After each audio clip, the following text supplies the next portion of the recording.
So this lecture is going to be about quantum yield और quantum efficiency. अब quantum yield और quantum efficiency जो है इसे हम phi से रिप्रेजेंट करते हैं एंड quantum yield या quantum efficiency जो है ये एक फोटोकेमिस्ट्री का कॉन्सेप्ट होता है. अब इसे अगर हम डिफाइन करना चाहें, सपोज अगर हमारे पास दो रिएक्टेंट्स प्रेजेंट है एंड इन रिएक्टेंट्स को एक्टिवेशन एनर्जी हम प्रोवाइड कर रहे हैं in the form of light. अब एक्टिवेशन एनर्जी प्रोवाइड करने के बाद ये रिएक्टेंट्स आपस में रिएक्ट करेंगे और कन्वर्ट होंगे into products. For example see products में यहाँ पे कन्वर्ट हो गए. अब यहाँ पे इस प्रोडक्ट की कितनी हमें यील्ड मिलेगी, यानी कि इस प्रोडक्ट की कितनी यील्ड मिलेगी जब भी हम इसको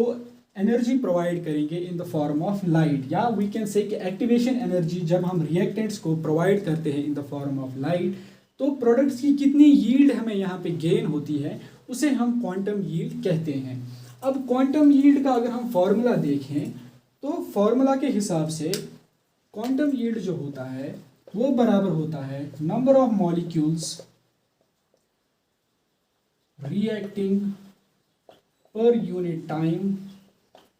by number of molecules by number of photons or number of quantas absorbed per unit time.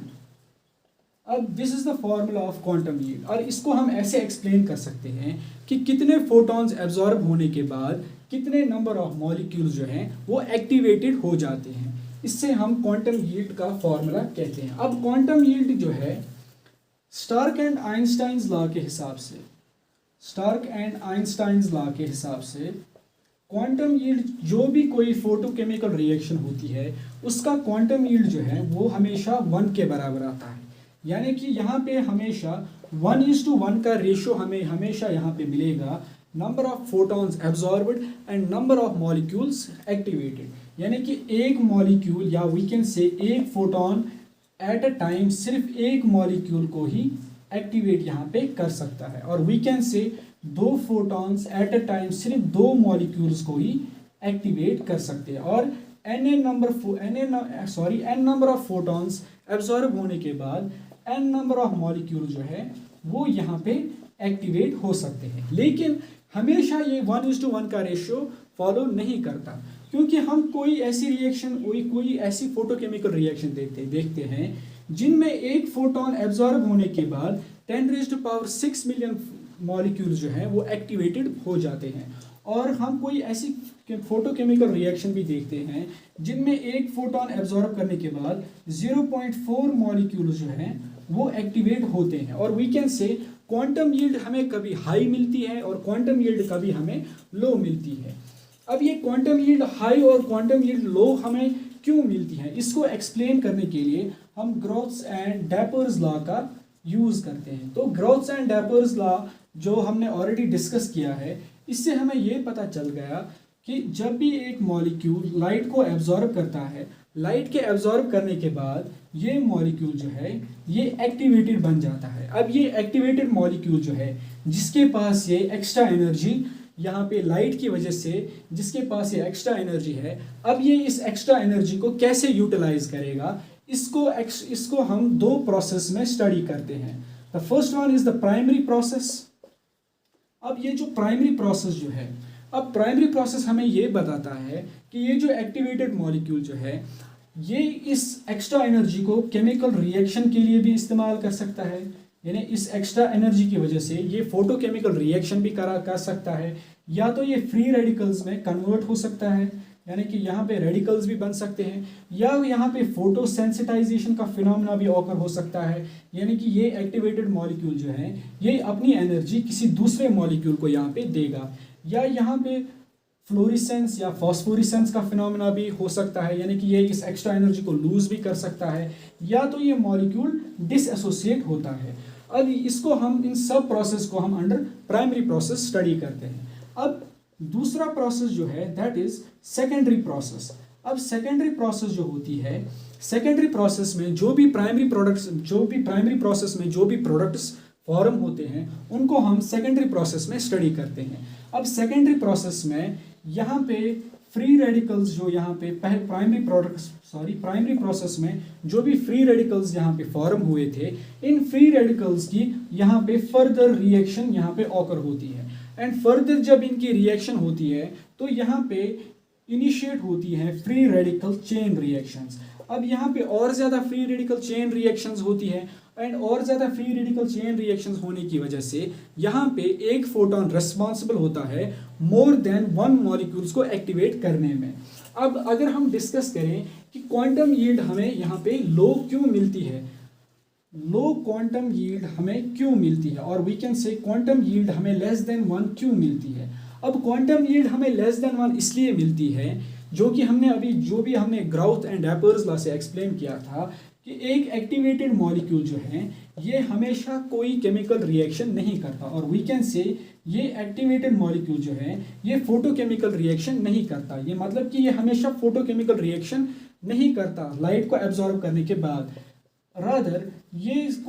इस एक्टिवेटेड एनर्जी जो है, जो इसको लाइट के एब्जॉर्ब होने के बाद मिल गई थी, ये इस एनर्जी को फोटोफिजिकल फिनोमेनाज में यूज करता है, एंड जिसकी वजह से हमें क्वांटम यील्ड जो है वो कम मिलती है। और वी कैन से यहाँ पे फ्री रेडिकल चेन रिएक्शंस जो हैं वो बहुत ज़्यादा कम होती है, एंड जिसकी वजह से क्वांटम यील्ड जो है वो डिक्रीज हो जाती है। एंड अगर हम हाई क्वांटम यील्ड की बात करें, हाई क्वांटम यील्ड यानी कि क्वांटम यील्ड कब हमें ग्रेटर देन वन मिलती है। अब क्वांटम यील्ड हमें हाई तब मिलती है जब एक मॉलिक्यूल इस लाइट को यूज करता है, एंड इस लाइट की सारी एक्टिवेशन एनर्जी, और वी कैन से इस लाइट की सारी एनर्जी को ये यूज करता है इनटू केमिकल प्रोसेसेस। देखिए most of the energy is used in doing chemical processes, and इस लाइट के एब्जॉर्ब होने के बाद यहाँ पे फ्री रेडिकल चेन रिएक्शन जो है वो बहुत ज़्यादा हो जाती है। फॉर एग्जांपल हमारे पास A मॉलिक्यूल था, A2 मॉलिक्यूल हमारे पास था, एंड इस A2 मॉलिक्यूल्स पे हमने लाइट का यूज़ किया। अब ये मॉलिक्यूल जो है ये रेडिकल्स में कन्वर्ट होंगे, एंड अगर इनके सराउंडिंग में कोई भी मॉलिक्यूल प्रेजेंट होगा तो ये रेडिकल जो है, इनमें से एक रेडिकल जो है ये इस B मॉलिक्यूल के साथ एक कंपाउंड बनाएगा, और हमारे पास फिर से एक यहाँ पे A रेडिकल रह जाएगा। अब यहाँ पे ये फर्दर रिएक्ट करेंगे और यहाँ पे ये A2 बनाएंगे, और यहाँ पे B रेडिकल यहाँ पे फॉर्म होगा।